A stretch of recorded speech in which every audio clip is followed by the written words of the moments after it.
नमस्कार मित्रों, जय माता दी। हम आपका हमारे YouTube चैनल पर हार्दिक स्वागत करते हैं। दोस्तों, क्या आप किसी ऐसे दिव्य व्रत के बारे में जानते हैं जो कुंवारी कन्या का भाग्य उज्जवल कर सकता है? क्या ये व्रत सीधे देवी गौरी का आशीर्वाद दिलाता है?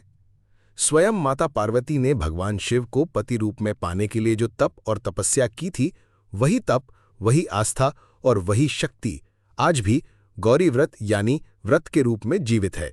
ये व्रत आज भी बेटियों के लिए वरदान है। तो चलिए आज के इस खास वीडियो में जानते हैं गौरी व्रत की पूरी कथा। क्या है ये व्रत, क्या है इसके पीछे की दिव्य कथा, क्या है इसका असली अनुष्ठान और 2025 में ये कब आ रहा है। वीडियो को अंत तक अवश्य देखें। सबसे पहले आने वाले वर्ष 2025 की तारीखें नोट कर लें ताकि कोई चूक ना हो। गौरी व्रत यानी मोलकात मास का व्रत 6 जुलाई 2025 रविवार को आषाढ़ माह की 11वीं तिथि से प्रारंभ होगा और ये व्रत गुरुवार 10 जुलाई 2025 को समाप्त होगा। उपवास के अंतिम दिन यानी गुरुवार 10 जुलाई को रात्रि जागरण किया जाएगा। लेकिन ये उपवास इतना महत्वपूर्ण क्यों है? ये कोई मात्र उपवास नहीं है मित्रों, ये माता गौरी की कृपा पाने का सीधा साधन है। ये व्रत विशेष रूप से कुंवारी लड़कियों द्वारा 5 दिनों तक बड़ी श्रद्धा के साथ मनाया जाता है। शास्त्रों में कहा गया है कि जो पुत्री सच्चे मन से ये व्रत रखती है, उसके लिए माता पार्वती स्वयं सुयोग्य, संस्कारी और प्रेम करने वाला जीवन साथी चुनती हैं। ये व्रत हर वर्ष आषाढ़ मास के शुक्ल पक्ष की 11वीं तिथि से शुरू होकर पूर्णिमा यानी 5 दिनों तक चलता है, जिसके दौरान प्रतिदिन नियमित पूजा और मंत्रों का जाप किया जाता है। आइए अब समझते हैं कि इस व्रत का सही और सरल अनुष्ठान क्या है। व्रत के दिन सुबह जल्दी उठकर स्नान करें और साफ कपड़े पहनें। फिर मिट्टी से देवी गौरी की सुंदर मूर्ति बनाएं या उनकी प्रतिमा स्थापित करें। देवी मां के सामने शुद्ध घी का दीपक जलाएं, धूप जलाएं और उन्हें फूल, चावल, पत्ते, पान और विशेष रूप से कमर कड़ी अर्पित करें। इसके साथ ही प्रकृति और उर्वरता का प्रतीक ज्वार से भरी छोटी बांस की टोकरियों को मूर्ति के चारों ओर सजाकर पूजा की जाती है। पूजा करते समय माता गौरी के इस दिव्य मंत्र का जाप अवश्य करना चाहिए। ओम गौरी नमः।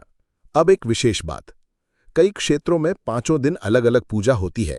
उदाहरण के लिए पहले दिन देवी गौरी की पूजा की जाती है, दूसरे दिन देवी सूर्य की पूजा की जाती है, तीसरे दिन माता गौ माता की पूजा की जाती है, चौथे दिन तुलसी की पूजा की जाती है और 5वें दिन पुनः देवी गौरी की पूजा की जाती है।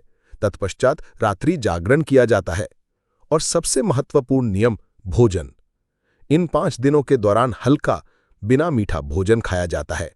अनाज का सेवन बिल्कुल नहीं किया जाता, इसीलिए इस व्रत को मोलकात के नाम से भी जाना जाता है। 5वें दिन रात्रि जागरण के बाद प्रातःकाल माताजी की मूर्ति को श्रद्धापूर्वक निकटवर्ती नदी या सरोवर में विसर्जित कर दिया जाता है। अब हम वो कथा सुने जो इस व्रत की आत्मा है। एक तरफ थी हिमालय की राजकुमारी पार्वती, जिन्होंने बचपन से ही अपने मन में महादेव को अपना पति मान लिया था, और दूसरी ओर थे वैरागी महादेव, जो संसारिक मोहमाया से दूर तपस्या में लीन थे। माता पार्वती ने संकल्प लिया कि मैं तपस्या करके महादेव को प्रसन्न करूंगी और उन्हें पति रूप में प्राप्त करूंगी। और फिर शुरू हुई कठोर तपस्या, हजारों वर्षों का उपवास, जंगल में रहना और प्रकृति के कष्टों को सहना। लेकिन उनका विश्वास अडिग था, उनका संकल्प अडिग था, और अंततः देवादिदेव महादेव को भी पार्वती की निस्वार्थ भक्ति और कठोर तपस्या के आगे झुकना पड़ा। उनकी तपस्या सफल हुई और शिव ने पार्वती को अपनी पत्नी के रूप में स्वीकार कर लिया। ये कहानी इस बात का प्रमाण है कि सच्चा विश्वास पहाड़ को भी हिला सकता है। आज भी यदि कोई कन्या इसी श्रद्धा से इस गौरी व्रत को करती है, तो माता गौरी उसके लिए उत्तम वर की व्यवस्था अवश्य करती है। तो फिर इस व्रत को करने से क्या दिव्य फल प्राप्त होते हैं, आइए पता करते हैं। सबसे बड़ा पुरस्कार एक वांछनीय और उपयुक्त जीवन साथी प्राप्त करना है। मन को असीम शांति मिलती है तथा आत्मविश्वास बढ़ता है। आपको दीर्घायु और शुद्ध विचारों का आशीर्वाद प्राप्त होता है। आगामी वैवाहिक जीवन सुख, शांति और समृद्धि से भरा हो। और सबसे बड़ा लाभ, माता गौरी और भगवान शिव की अटूट कृपा, जो जीवन भर आपकी रक्षा करती है। जय मां गौरी। तो मित्रों, ये थी गौरी व्रत की पूरी महिमा, पूजा विधि और कथा। आशा है आपको ये जानकारी बहुत उपयोगी लगी होगी। अगर आपके घर में बेटी है या आपके परिवार में कोई लड़की ये व्रत रख रही है, तो ये वीडियो उनके साथ जरूर शेयर करें।